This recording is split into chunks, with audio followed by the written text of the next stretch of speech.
1339 za hesabu za fedha, kaguzi 18 za ufanisi, kaguzi za kiufundi kwa njia real time audit 12, kaguzi za mifumo ya tehama 137 na kaguzi maalum na za kiuchunguzi 47, ambazo kati ya hizo kaguzi za kiuchunguzi na maalum 38 zimekamilika na 9 ziko katika hatua mbalimbali ya kukamilishwa.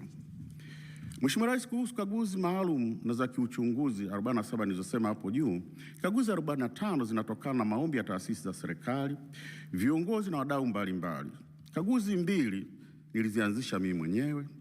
Kati ya maombi hayo kutoka kwa viongozi na taasisi za serikali, Bunge liomba kaguzi 7, Waziri Mkuu aliomba kaguzi 1, vyombo vya kiuchunguzi kwa maana TAKUKURU, DCI na DCEA waliomba kaguzi, jumla ya kaguzi 31. Wakuu wa taasisi za serikali waliomba kaguzi 2. Na kupitia taarifa za siri toka kwa wananchi tulifanya jumla ya kaguzi 4. Mheshimiwa Rais, mwenendo wa hati za ukaguzi. Katika mwaka wa fedha 2024/2025 nimetoa jumla ya hati 1339 za kaguzi, ikiwa ni 38 ikilinganishwa na hati 1301 nilizotoa katika mwaka wa fedha 2023/2024. Kati ya hati hizo 1339, hati 221 zinahusu tawala za mikoa na mamlaka za serikali za mitaa. Hati 225 zinahusu mashirika ya umma. Hati 562 zinahusu serikali kuu na hati 331 zinahusu miradi ya maendeleo. Mheshimiwa Rais, kati ya hati hizo zinazoridhisha ni 1326 sawa na 99%. Hati zenye shaka ni 10 sawa na 0.8. Hati mbaya ni 1 sawa na 0.1. Na taasisi 2 sawa na 0.1 nimeshindwa kutoa maoni ya ukaguzi. Kwa ujumla, hati za ukaguzi wa hesabu zinaonyesha kuwa utayarishaji wa hesabu unaridhisha na kwa kiasi kikubwa unazingatia taratibu na kanuni za uandaji wa hesabu hizo. Mheshimiwa Rais, taasisi zenye hati zenye mashaka, hati mbaya na kushindwa kutoa maoni ni kama zifuatazo. Kwanza, kwenye mashirika ya umma na taasisi zingine kuna Bodi ya Korosho Tanzania imepata hati yenye mashaka, Kiwanda cha Madawa cha KECO imepata hati yenye mashaka, Bodi ya Chai Tanzania imepata hati yenye mashaka, Mamlaka Maji Safi na Usafi wa Mazingira Kyela Kasumulu nilishindwa kutoa maoni. Mheshimiwa Rais, serikali kuu na wizara, idara na wakala. Wakala wa Ufundi na Umeme Tanzania TEMESA imepata hati mbaya. Mamlaka Maji Safi na Usafi wa Mazingira Handeni Trunk Main imepata hati yenye mashaka. Mamlaka Maji Safi Usafi wa Mazingira Kondoa hati yenye mashaka. Jumuiya ya Maji Ngazi ya Jamii Kilumusa Sibiuso imepata hati yenye mashaka. Jumuiya ya Maji Ngazi ya Jamii Mambawasa Sibuiso nimeshindwa kutoa maoni. Serikali za mitaa. Halmashauri ya Manispaa ya Kibaha imepata hati yenye mashaka. Halmashauri ya Wilaya Msalala imepata hati yenye mashaka. Upande wa vyama vya siasa, Chama cha Civic United Front kwa maana CUF imepata hati yenye mashaka. Chama cha National Construction Alliance NRA imepata hati yenye mashaka. Mheshimiwa Rais, sababu kuu zinazopelekea kutolewa kwa hati zenye kasoro ni pamoja na upungufu wa nyaraka toshelevu za kuthibitisha uhalali wa malipo, matumizi yasiyothibitishwa, kutofautiana kwa mizania ya hesabu, pamoja na kutozingatia viwango vya kimataifa vya uhasibu yani IPSAS na IFRS. Mheshimiwa Rais, naomba kufahamisha kuwa sikuweza kukagua hesabu za Chama cha Demokrasia na Maendeleo Chadema kwa mwaka wa fedha 2024/2025 baada ya kupata taarifa kutoka kwa msajili wa vyama vya siasa kuhusu mashauri yanayoendelea mahakamani. Mheshimiwa Rais, hali ya utekelezaji mapendekezo ya ukaguzi ya miaka ya nyuma. Mheshimiwa Rais, uchambuzi wa utekelezaji mapendekezo ya ukaguzi unaonyesha changamoto za kimfumo katika usimamizi wa uwajibikaji wa taasisi za umma. Kati ya mapendekezo 38,181 yaliyotolewa miaka ya nyuma mpaka leo ni 36.7% pekee yaliyotekelezwa kikamilifu, huku 43.5% yakiwa bado katika utekelezaji na 7.5% hayajatekelezwa kabisa. Hii inaashiria kuwa juhudi za marekebisho hazijafikia kiwango kinachoweza kuleta mabadiliko ya haraka na yenye tija. Vile uwepo wa mapendekezo yanayodumu kwa kipindi cha miaka 7 hadi 20 bila kutekelezwa kunaonyesha changamoto ya kudumu katika ufuatiliaji wa utekelezaji pamoja na kushindwa kushughulikia vyanzo vya matatizo kwa maana root causes. Hali hii inaendelea kuhatarisha upotevu wa rasilimali za umma na kudhoofisha ufanisi wa taasisi. Mheshimiwa Rais, nikupe mifano ya hoja za muda mrefu. Mamlaka ya Mapato Tanzania ina madeni ya kodi yanayofikia takriban shilingi bilioni 7.24 ambayo yameendelea bila kukusanywa kwa zaidi ya miaka 17. Mamlaka ya Hifadhi ya Bahari na Maeneo ya Hifadhi ina madeni ya shilingi milioni 658 yanayodaiwa na jamii ya Mafia hajalipwa kwa zaidi ya miaka 15. Cashewnut Board of Tanzania, mali na viwanja vyenye thamani ya takriban shilingi bilioni 3.28 bado havijapatiwa hati miliki kwa zaidi ya miaka 13, jambo linalohatarisha umiliki wa mali za serikali. Mheshimiwa Rais, utekelezaji wa mapendekezo mengine unahitaji tu taratibu za kufuta hasara kwa mujibu wa sheria, lakini taratibu hizo za kisheria zinachukua muda mrefu na kuacha hoja zikiendelea kuwepo kwenye orodha ya mapendekezo ambayo hayajatekelezwa. Kwa ujumla, mwenendo huu unaonyesha kuwa mfumo wa ufuatiliaji wa utekelezaji wa mapendekezo ya ukaguzi unahitaji kuimarishwa zaidi ili kuhakikisha matokeo ya ukaguzi yanakuwa nyenzo muhimu katika kuimarisha utendaji serikalini. Mheshimiwa Rais, changamoto hizi zinatokana kukosekana kwa mifumo madhubuti ya uwajibikaji katika taasisi za serikali kwa ajili ya kuratibu ufuatiliaji wa hoja za CAG na utekelezaji wa mapendekezo ya ukaguzi. Hata hivyo, mfumo wa IFTMIS uliopo chini ya ofisi ya Waziri Mkuu TAMISEMI umeanza kuonyesha matokeo chanya, ambapo unatumika TAMISEMI na mamlaka zote 184 za serikali za mitaa, na ofisi ya CAG imepewa haki ya kutumia kwa ajili ya ufuatiliaji. Mheshimiwa Rais, kwa kuzingatia ufanisi huo wa mfumo, napendekeza mfumo huo uangaliwe ili kuweza kutumika kwa taasisi zote za serikali pamoja na kuunganishwa na mifumo ya ufuatiliaji wa Bunge ili kuimarisha uwajibikaji, kuongeza ufanisi wa ufuatiliaji wa mapendekezo ya ukaguzi.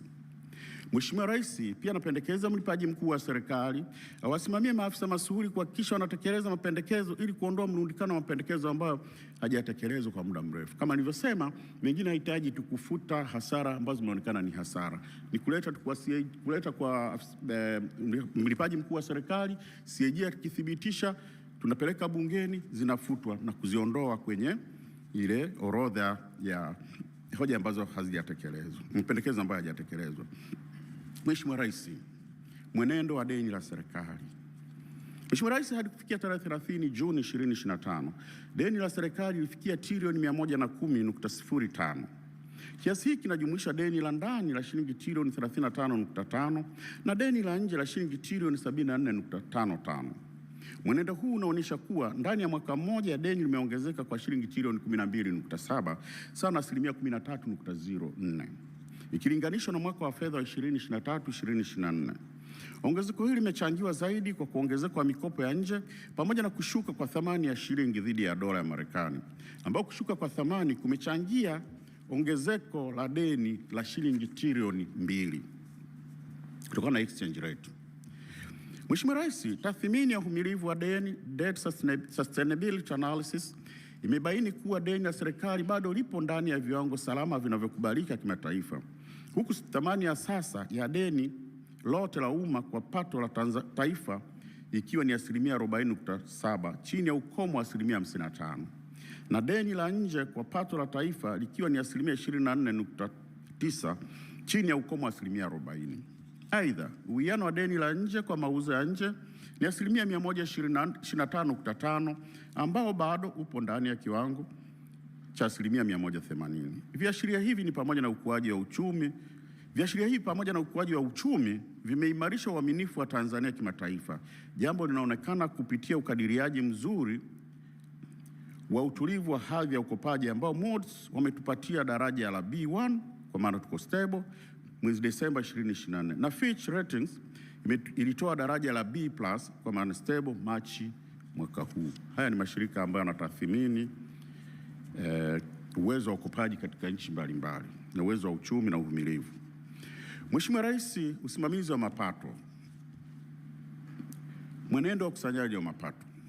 Bajeti ya serikali kwa mwaka wa fedha 2024/2025 ilifikia trilioni 50.29 ambapo mapato yaliyopatikana yalikuwa ni shilingi trilioni 47.82 sawa na utekelezaji wa asilimia 93.11.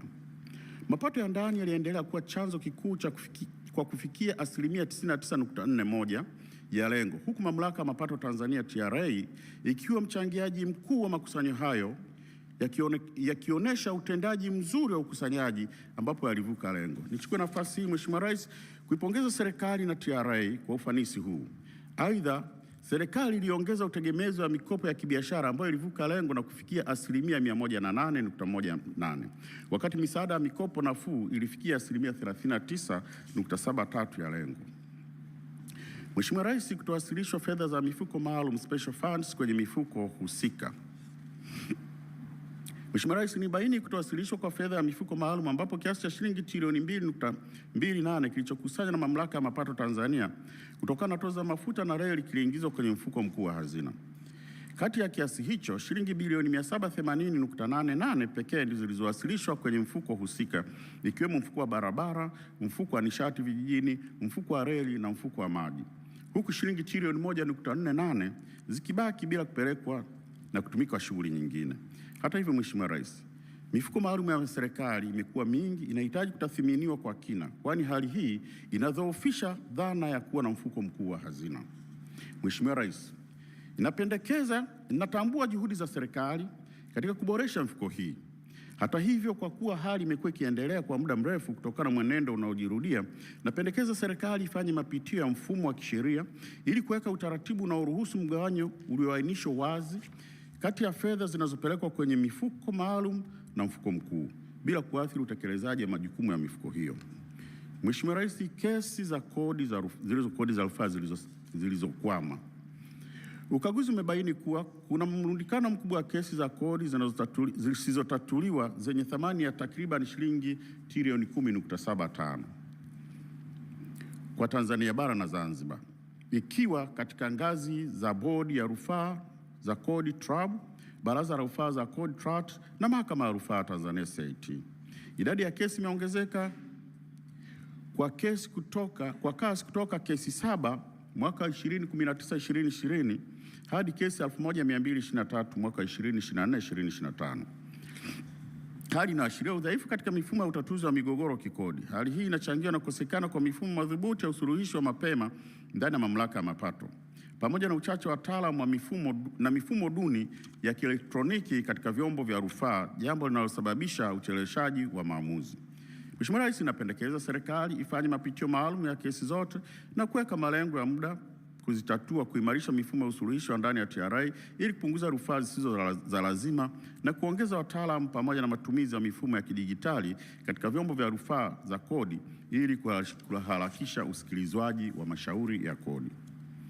Mwenendo wa mashirika ya umma ya kibiashara. Mheshimiwa Rais, utendaji wa kifedha wa mashirika ya kibiashara unaonyesha kupungua kwa hasara kutoka shilingi bilioni 412.31 hadi shilingi bilioni 307.1.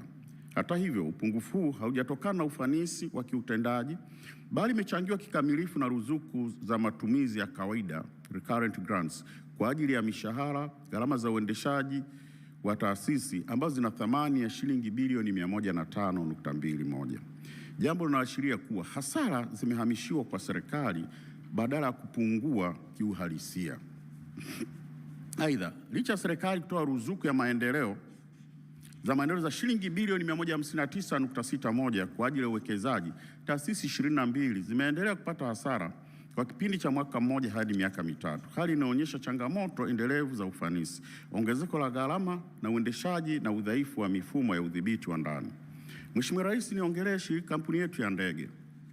Mheshimiwa Rais, kampuni ya ndege Tanzania ATCL imeendelea kupata hasara ambapo kwa mwaka wa fedha 2024-2025 ilipata hasara ya shilingi bilioni 191.19 ikiwa ni ongezeko la asilimia 108 na hivyo kufikisha jumla ya hasara tangia ilianzishwa ya shilingi bilioni 748. Licha ya kuendelea kupokea ruzuku za serikali kwa ajili ya mishahara na gharama za uendeshaji. Mheshimiwa Rais, hasara hii imechangiwa na mambo yafuatayo: ongezeko za gharama ongezeko la gharama za uendeshaji kuzidi ukuaji wa mapato, ambapo gharama ziliongezeka kwa shilingi bilioni 134 na kufikia shilingi bilioni 675. Shirika lilifanya safari chini ya matarajio, ambapo njia 87 za safari zilikuwa na wastani wa ujazo wa abiria load factor wa 55% pekee. Matumizi yasiyo bora ya ndege ya mizigo ya Boeing 767-300F. Ndege ya mizigo ilitumika kinyume na matumizi yake yaliyokusudiwa, ambapo 94% ya safari zilikuwa za masafa mafupi na ya kati badala ya safari ndefu zenye mapato makubwa. Aidha, ilifanya safari nyingi chini ya uwezo wake wa kubeba na hatimaye ilisimamishwa, huku ikiendelea kugharimu shirika takriban shilingi bilioni 3.54 kwa ukodishaji na bima bila kuzalisha mapato. Kwa ujumla, hali hii inaonyesha changamoto za kimuundo na kiutendaji zinazoendelea kuathiri ufanisi na uendelevu wa kifedha katika shirika hili. Udhaifu wa mifumo ya udhibiti umepelekea malipo ya shilingi bilioni 20.61 kwa mawakala bila kuthibitishwa kuwafikia abiria, pamoja na marejesho kwa abiria kutokana na kusitishwa ama kuahirishwa kwa safari, yani refunds, za shilingi milioni 310.57 yaliyofanyika bila uthibitisho wa nyaraka. Mheshimiwa Rais, ninaamini shirika letu lina nafasi ya kutengeneza faida